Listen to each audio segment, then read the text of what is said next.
শুরুতেই আলোচনা করতে চাই ওয়ার্ড কনস্ট্রাকশন নিয়ে। ধাপ 3টা তো বুঝতে পেরেছেন। জি স্যার। এখন আমরা আলোচনা করছি ওয়ার্ড কনস্ট্রাকশন নিয়ে, কারণ শব্দ না জানলে আসলে আমি ইংরেজি ভাষায় শুনতেও পারবো না, পড়তেও পারবো না, লিখতেও পারবো না, বলতেও পারবো না। তাহলে আমাকে আগে বুঝে নিতে হবে কতগুলো শব্দ ইংরেজি ভাষায় আছে এবং তার কতগুলো শব্দ আমার আসলে জানা প্রয়োজন। ইংরেজি ভাষায় নিয়মিত ব্যবহৃত হয় এরকম শব্দের সংখ্যা 1,70,000। বোঝা গেছে? 1,70,000। এখন 1,70,000 শব্দ সব জানেন এমন কোনো মানুষ পৃথিবীতে বাস করেন না।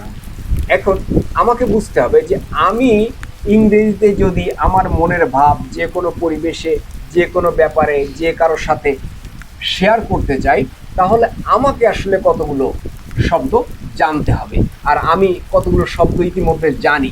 এই জিনিসটার ব্যাপারে যদি আমি ক্লিয়ার ধারণা রাখি, তাহলে আমার জন্য পরবর্তী রাস্তাটা সহজ হয়ে যায়। ইংরেজি ভাষায় 1,70,000 শব্দ আছে। এই 1,70,000 শব্দ কেউই জানে না, এটা আমরা জেনেছি। জি। এখন আমাকে বুঝতে হবে কতগুলো শব্দ আমার জানতে হবে।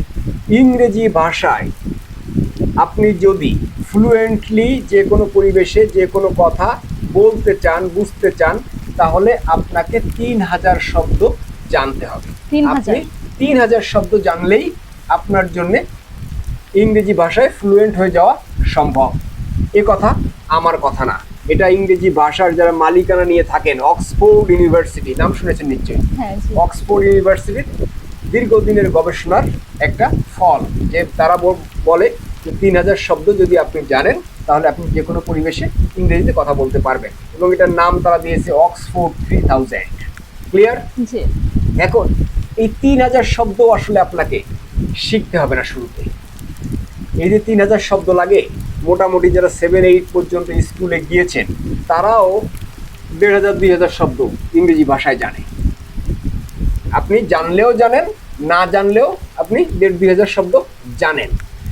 এখন তাহলে বাকি থাকছে কতগুলো শব্দ, যে 1,000 খানেক কিংবা 1,000 শব্দ আমাকে জানতে হবে। কোন শব্দগুলো জানতে হবে সেগুলোর একটা স্ট্রাকচার আছে, সেগুলোর একটা সাজানো গোছানো তালিকা আছে, সেই তালিকা ধরে আপনাকে জানতে হবে।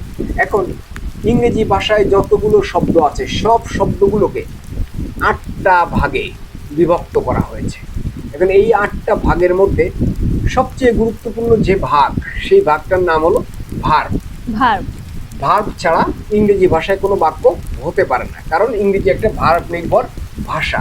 তাহলে ইংরেজি ভাষা আসলে ভার্ব আছে কতগুলো, আর ভার্ব কাকে বলে, কতগুলো ভার্ব আমার আসলে জানা প্রয়োজন, সেটা নিয়ে আমরা কথা বলি। জি।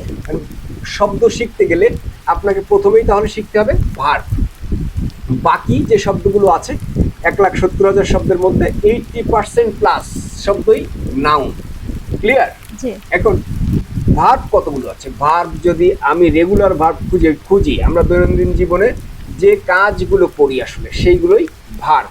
এখন আমরা আসলে কতগুলো কাজ করি, আপনি যদি আঙ্গুলে গুনেন তাহলে সারাদিনে আপনি খুঁজে পাবেন হয়তো 50-60টার বেশি কাজ আপনি করেন না। তাহলে যদি আমি অন্যান্য সবার কথাও চিন্তা করি, তাহলে সবাই মিলেও হয়তো 100-150-200 বেশি রকমের কাজ আমরা করি না। মানে 100-150-200 রকমের যে কাজ, এই কাজগুলোর ইংরেজি শব্দ যদি আমি জানতে পারি, তাহলেই তো আমার ভার্ব শেখা শেষ, তাই তো? কিন্তু আমি আপনাকে বলছি যে আপনি ইতিমধ্যেই যেহেতু লেখাপড়া করছেন, অনার্সে পড়ছেন, আপনি বলেছেন যে অনার্স যারা পড়ে তারা যদি নাও জানে, তাহলে কমপক্ষে 2-250 ভার্ব তারা জানে, কিন্তু তারা মানে না। ক্লিয়ার? জি স্যার। ইংরেজি শেখার ক্ষেত্রে আমাদের দেশের মানুষের যে ভয় আছে, এই ভয়ের কারণেই সে জানা সত্ত্বেও মানে না। আপনি হয়তো বুঝতে পারছেন না কোন ভার্বগুলো আমি জানি, কোন শব্দগুলো আমি জানি, কিন্তু আপনাকে আমি বলেছি যে আপনি না জানলেও 1,500 থেকে 2,000 শব্দ জানেন। আর ভার্ব শেখা দরকার 500, সর্বোচ্চ 500 ভার্ব আপনার শেখা প্রয়োজন। তার মধ্যেও আপনাকে আমি বললাম যে আপনি 2-250 ভার্ব ইতিমধ্যেই জানেন, কিন্তু আপনি ব্যবহার করেন না বিধায় আপনি বুঝতে পারছেন না আপনি জানেন কিনা। আরও একটা গুরুত্বপূর্ণ তথ্য আপনাকে দিয়ে নিতে চাই, যে আমরা যারা শিক্ষিত মানুষ তারা দৈনন্দিন জীবনে 25-28% ইংরেজি ভাষার শব্দ ডেইলি লাইফে ব্যবহার করে। ঠিক আছে? জি, এটা স্যার। শুনে হয়তো অবাক লাগতে পারে, যেহেতু 25-28% শব্দ আমরা ডেইলি লাইফে ইউজ করি। কিন্তু আপনি চাইলে আপনাকে আমি এখনই দেখাই দিতে পারি যে আপনি আসলে এই শব্দগুলো ব্যবহার করেন কিনা। সেটা কিরকম স্যার? আচ্ছা, আমরা যে এখন ভিডিওটা রেকর্ড করছি, জি। এই ভিডিও শব্দ, ভিডিও কি বাংলা শব্দ? জি না স্যার। ভিডিওর বাংলা বলতে পারেন? জি না। শুধু আপনি না, আমি চ্যালেঞ্জ করছি, এই দেশের 90%+ মানুষ কখনোই ভিডিওর বাংলা বলতে পারবেন না। আমাদের ভিডিওটা রেকর্ড হচ্ছে কোথায়? ক্যামেরা। ক্যামেরার বাংলা বলতে পারেন? জি না। ক্যামেরার বাংলাও খুব সহজে যে কেউ বলতে পারবে না। যে শব্দ রেকর্ড হচ্ছে কোথায়? মাইক্রোফোন। মাইক্রোফোনের কি বাংলা জানেন? জি না। জানেন না। আমার পরা আছে, এটা কি? শার্ট। শার্ট কি বাংলা ভাষার শব্দ? জি না। না। আমার মাথায় কি আছে? ক্যাপ। ক্যাপ কি বাংলা ভাষার শব্দ? জি না। না। তাহলে আসলে আমার আশেপাশে আমি যে শব্দগুলো খুঁজে পাচ্ছি এর বেশিরভাগই তো ইংরেজি। আর আমি আপনাকে বললাম 25-28% শব্দ আপনি ডেইলি লাইফে ব্যবহার করেন, যেটা সবই ইংরেজি। আপনি মোবাইলে কি করছেন? স্ক্রল করেন। জি। স্ক্রল কি এর বাংলা বলতে পারবেন?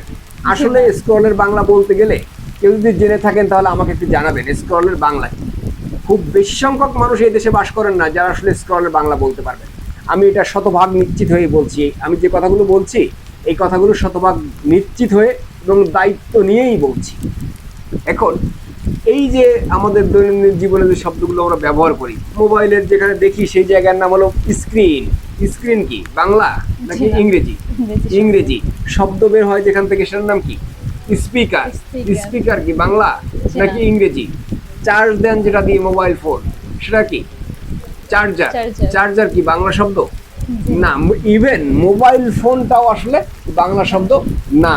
তাহলে দেখবেন যে খুঁজে আপনি অসংখ্য বাংলা শব্দ জানেন না, শুধুমাত্র সেগুলোর ইংরেজিই জানেন। তার মানে আমি যে কথা বললাম সেটা সত্যতা আছে নাকি নাই? জি আছে। অবশ্যই আছে। আছে। আর যারা অশিক্ষিত মানুষ যারা, তারাও দৈনন্দিন জীবনে প্রায় 15% শব্দ ইংরেজি ভাষায় নিয়মিত ব্যবহার করছে। একজন ভ্যান চালক, তার ভ্যান শব্দটাও বাংলা শব্দ না, ভ্যান ইংরেজি শব্দ। সে ভ্যানের যে হ্যান্ডেল ধরে ভ্যান চালায়, হ্যান্ডেলটাও ইংরেজি শব্দ। সে ভ্যানের যেখানে মাল বহন করে সেই জায়গাটার নাম কি? বডি। বডিও কি ইংরেজি শব্দ। সে যে সাউন্ড দেয়, হর্নও ইংরেজি শব্দ। আপনি খুঁজতে দেখবেন যে ভ্যানওয়ালাই কত ইংরেজি জানে।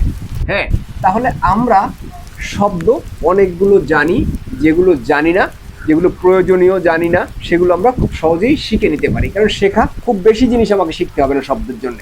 আমরা 200-250 ভার্ব জানি বললাম, 1000 কিংবা 1002 শব্দ জানি। তাহলে শব্দ শেখার জন্য আমার বাকি থাকছে কতগুলো শব্দ? 1000 কিংবা 1002। আর ভার্ব শেখা লাগছে কতগুলো? আমার 100 কিংবা 100 ভার্ব শেখা লাগছে।